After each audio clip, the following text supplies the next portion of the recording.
Américo Martins, da CNN Brasil. O senhor mencionou que se reuniu com o presidente Macron da França. Eu gostaria de saber o que os senhores falaram sobre a Ucrânia.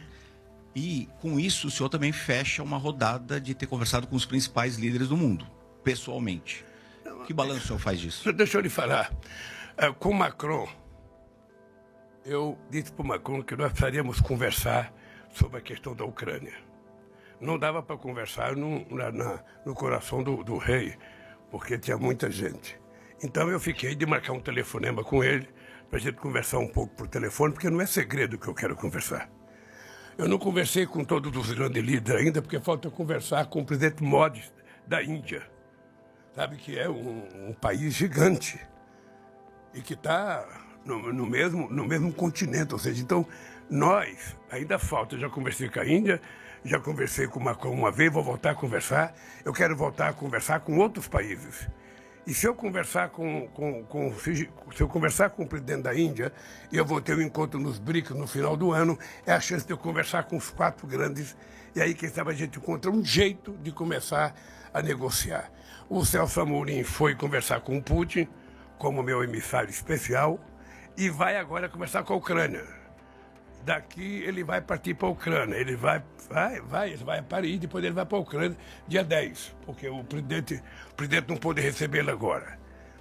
Sabe? Aí a gente vai juntando essas conversas, é que nem palavra cruzada, vai juntando essas conversas e vamos ver quais são as palavras que permitem que as pessoas sentem em torno de uma mesa. E para isso tem que parar de atirar. Esse é o meu dilema.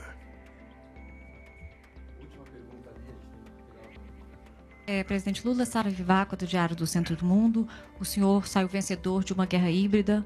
Hoje a liberdade de expressão está ameaçada mundialmente e o direito de saber. Eu gostaria de saber o que o senhor diria às autoridades britânicas sobre o preso político do Ocidente que está a 10 quilômetros daqui, Julian Assange. Obrigada. Não entendi, querida. Por favor, desculpa. Claro. O senhor venceu uma guerra híbrida e tem total consciência de que a liberdade de expressão e o direito de saber está ameaçado globalmente. Eu gostaria de saber qual é a sua opinião a respeito do preso político inglês da Inglaterra, Julian Assange, que está a 10 quilômetros daqui, nesse exato momento. Obrigada. Que Deus te abençoe por essa pergunta. Porque eu acho uma vergonha. Eu vou falar, inclusive, na frente do jornalista, porque isso vale para vocês e vale para mim.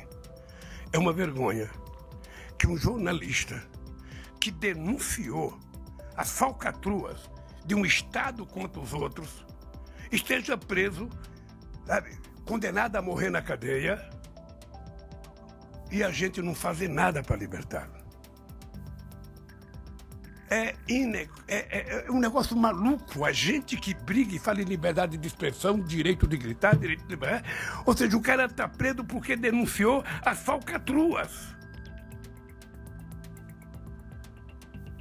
E a imprensa não se mexe na defesa desse jornalista. Eu, sinceramente, não consigo entender. Não consigo entender.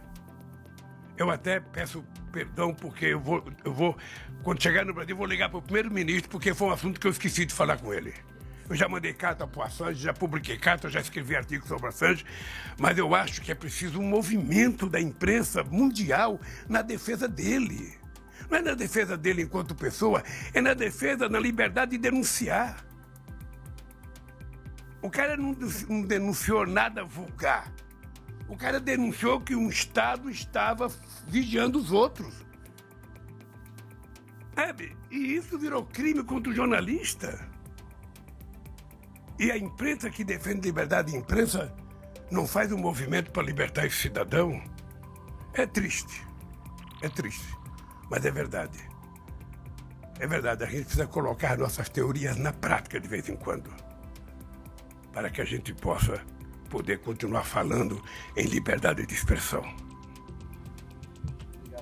Obrigado, pessoal. Só uma dúvida. O senhor falou que Mais uma. que não foi feito o correio brasileiro. O senhor falou que não foi definido o valor do fundo da Amazônia, no caso do Rio Negro. Vicente Nunes, do Correio Brasiliense, o senhor disse que o valor ainda não foi definido, mas ontem a própria embaixada soltou uma nota que seriam 80 milhões de libras, o equivalente a 500 milhões de reais. O senhor confirma o valor? Isso é suficiente? Veja, não é suficiente. É que eu não posso sair de uma reunião com o primeiro-ministro, com o presidente, e sair dizendo, o cara prometeu 10 reais, o cara prometeu 20 reais. Não é decente da minha parte fazer isso. Tá? Não dá.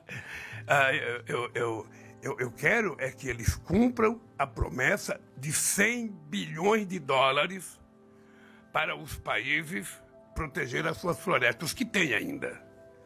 Tá? É isso que eu quero. É por isso que eu vou na COP, sabe, nos Emirados Árabes, cobrar isso. É por isso que eu cobro uma nova governança mundial, para que a gente possa decidir e executar. Faz a pergunta, vou dar uma exceção. Não é possível deixar a última pergunta por uma mulher não ser feita.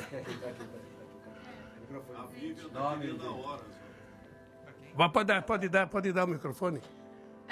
Eu sou a Sherry Procópio, do TV Londres Notícia. Eu gostaria de saber sobre a dupla tributação, que foi assinada em 29 de novembro. Eu gostaria de saber quando que vai entrar em vigor, porque nós, brasileiros que moramos aqui no Reino Unido, isso iria ajudar muito a gente. Quando você fala em dupla tributação, o que você está falando? Um acordo, não temos que declarar aqui e também no Brasil, né? Para os brasileiros que moram aqui. Deixa eu lhe falar, nós estamos fazendo acordo com muitos países. Fizemos acordo agora com Portugal, começamos a discutir com a Espanha, porque a verdade é o seguinte, é que nós queremos que o diploma das pessoas seja de verdade. Se o cidadão se formou aqui na Inglaterra, ele não tem que chegar no Brasil e ficar fazendo o exame, ficar fazendo o teste. Sabe? E a mesma coisa vale para a Inglaterra com relação aos brasileiros.